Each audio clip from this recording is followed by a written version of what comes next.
Chapter 19. Theo was hard at work memorizing Spanish verbs when someone knocked on his door. It was Hardy. He stepped inside, paused to rub Judge on the head and speak to him, then said, "Say, Theo, are you free for about 30 minutes?"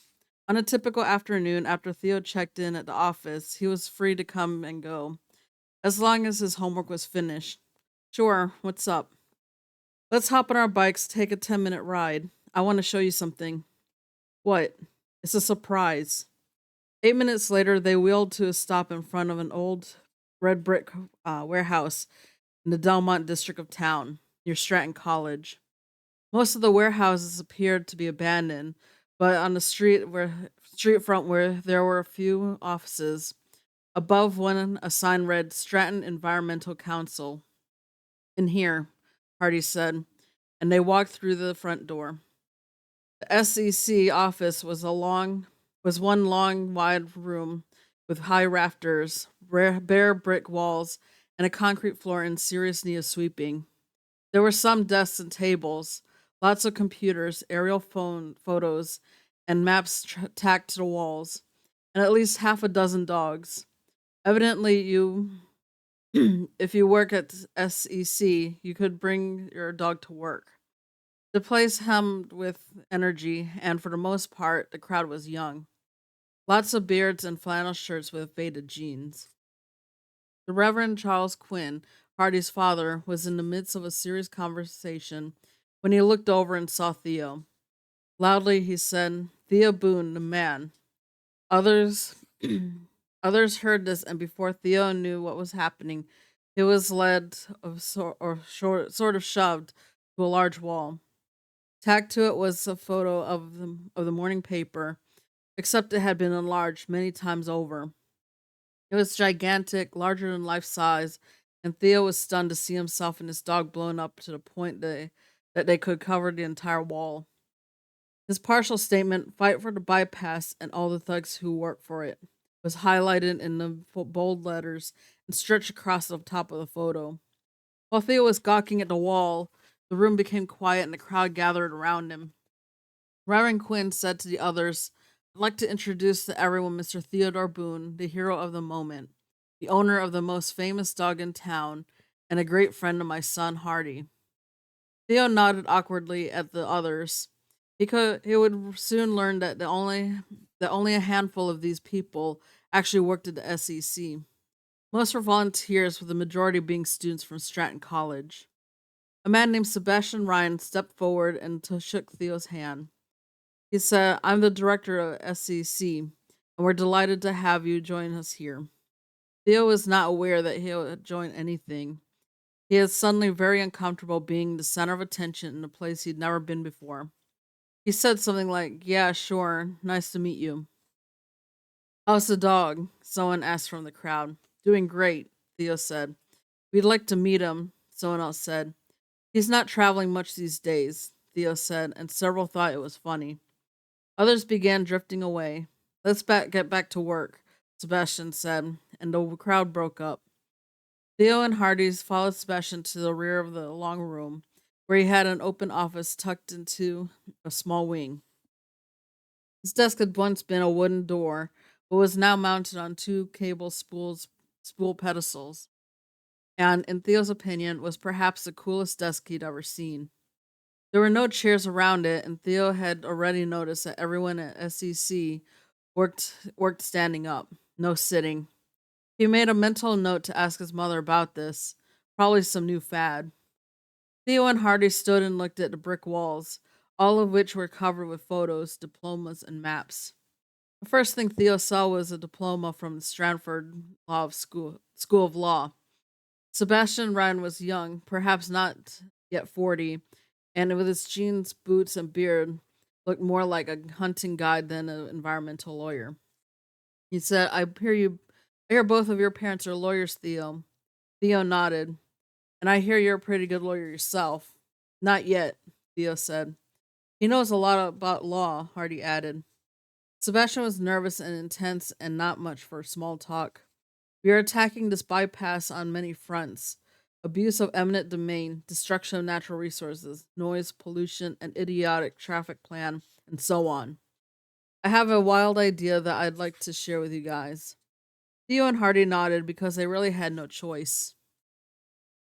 Sebastian walked up to the wall on his left and pointed to a large map of the proposed bypass. He pointed closer and said, "This is Jackson Elementary School, pre-kindergarten through grade 5. 400 students. Right now, it sits off to itself, isolated from traffic and noise, just minding its own business, educating little kids while the birds chirp outside and the breeze blows the leaves here and there. However, economic development is on the way. The bypass rips through its parking lot here and comes to within a 100 yards of the school's front door. So in 2 years, there'll be 4 lanes of heavy traffic, big trucks and buses blasting diesel fumes into the air while cars fly by during doing 80 miles an hour. It's a disaster, and the sad part is that no one has carefully studied the impact the bypass will have on the health of these kids. The governor doesn't have a clue, nor do his people. The state highway department hasn't studied it. We're raising money right now to hire experts who can analyze it and make predictions, but money is tight. Theo doubted he and Hardy were expected to write big checks. He asked, "Where do we fit in?"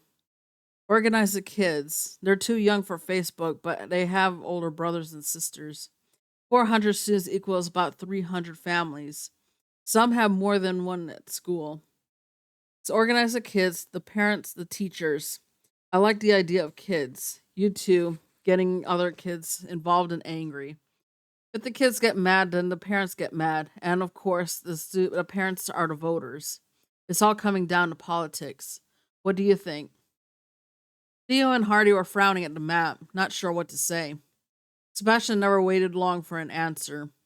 "And it gets better," he said, taking a step to the side and pointing at the county's new soccer complex near Jackson Elementary. "Look at this, the SSC, Stratton Soccer Complex. Opened 2 years ago and the site is of 10 new fields, all with lights."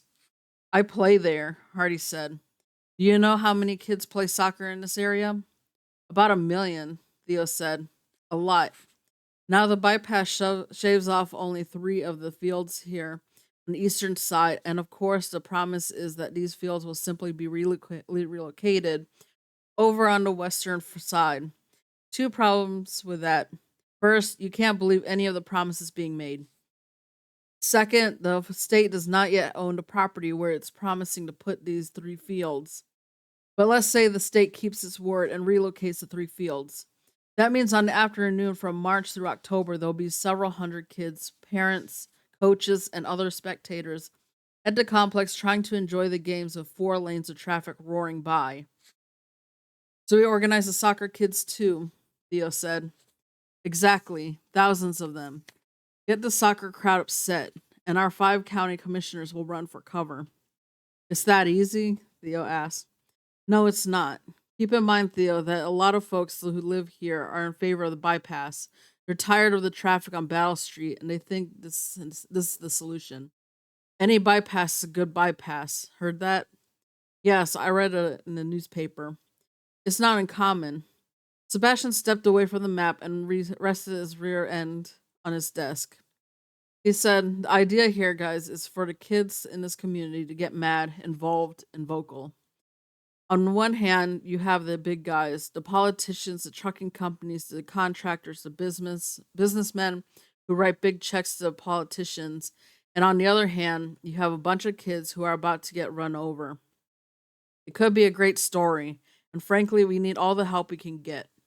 This is an uphill fight, and the big money is against us. The public hearing is next month, and we're working around the clock." "When will the commissioners vote?" Hardy asked. "At the public hearing. They're not talking much, but it looks like 2 are in favor of the bypass. One is opposed, and the other 2 are undecided. But who knows what these guys will do. Frankly, right now, I'm not that optimistic." His cell phone vibrated. He yanked it out of his pocket, looked at it, and decided not to answer. Then his desk phone began buzzing, and he ignored that too. Theo loved this guy. He was a lawyer, a tough, cool guy with an important job and a passion for saving the environment. He seemed fearless, ready for a good fight, ready to take on the big boys. Even his office was cool, so unlike the rather stuffy ones at Boone and Boone. Sebastian said, "We need your help, guys. What do you say? You can make a real difference here if you jump in and start fighting. We're on the same team." Hardy looked at Theo, who looked at Sebastian, who was nodding as if to say, "Are you guys tough enough?" "I'm ready," Hardy said. "How about it, Theo?"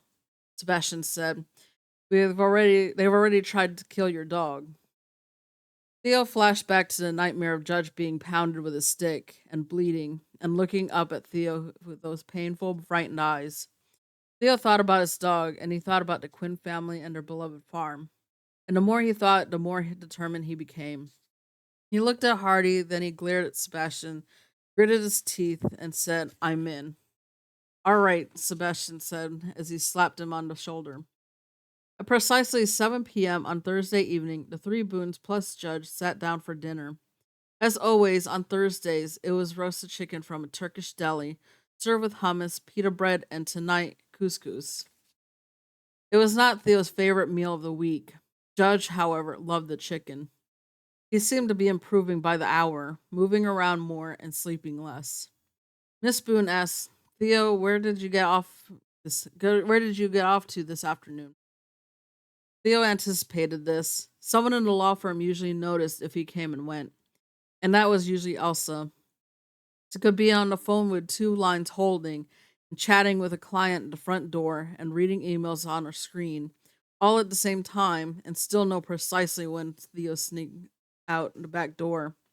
He swallowed hard and said, "Hardy and I rode over to the Stratton Environmental Council." His mother was intrigued and said, "Oh, really?" His father frowned and said, "Why'd you go there?" Theo said, "Hardy's father was there and he wanted me to stop by. On a wall, they had this huge blow up of the photo of Judge and me leaving court last night." "So you're the hero?" Mother asked. "Sort of, along with Judge." "Did you meet Sebastian Ryan?" she asked. "I did. A real nice guy. He wants Hardy and me to help organize a group of kids to oppose the bypass." Miss Boone was still smiling, and she was also watching Mr. Boone, as if she expected some harsh words. Theo wanted his mother around for his discussion. Mr. Boone asked, "What sort of group of kids?" "Students at Jackson Elementary, and also the soccer kids." Theo took a big bite as if such involvement was no big deal. "That's a great idea, Theo," she said. "How do you plan to do it?" "We haven't decided yet." "Why do you insist on getting involved in this mess, Theo?" Mr. Boone asked slowly and firmly. Theo's reply had been practiced a few times. He took a sip of water, cleared his throat, and said, "Because I think it's wrong for the Quinns to lose a farm that's been in the family for 100 years. It's wrong for the state to take private property for unnecessary projects. It's dangerous to build big roads next to schools and soccer parks, especially when no one has studied the pollution. It's wrong for politicians to help their buddies make money on stuff like this. Lots of reasons, Dad. And all good ones, I might add," Miss Boone said quickly as he glared at her husband. Theo wasn't finished. "And most importantly, I'm ticked off at the men who hurt Judge. If you had been there when they had tried to kill him, you might have a different attitude. Don't lecture me, son." "I'm not lecturing anyone." "He certainly is not," Miss Boone said. The battle lines were clearly drawn, 2 against 1. Mr. Boone was in a process of losing badly. She went on, "I think it's admirable that Theo wants to get involved in this fight. Most 13-year-olds could not care less." "Go, Mom," Theo thought as he cut another piece of chicken. "You got him on the ropes. Go for the knockout." But a truce came over the conversation, and the Boones ate in silence. Finally, Theo asked, "Dad, is it okay if I do this?" To which his mother quickly responded, "Of course it's all right, Theo. You have some strong feelings about this, so go to work. Right, Woods?" Woods Boone was in no position to argue, and he knew it. He surrendered with a weak, "I suppose." That's the end of chapter 19.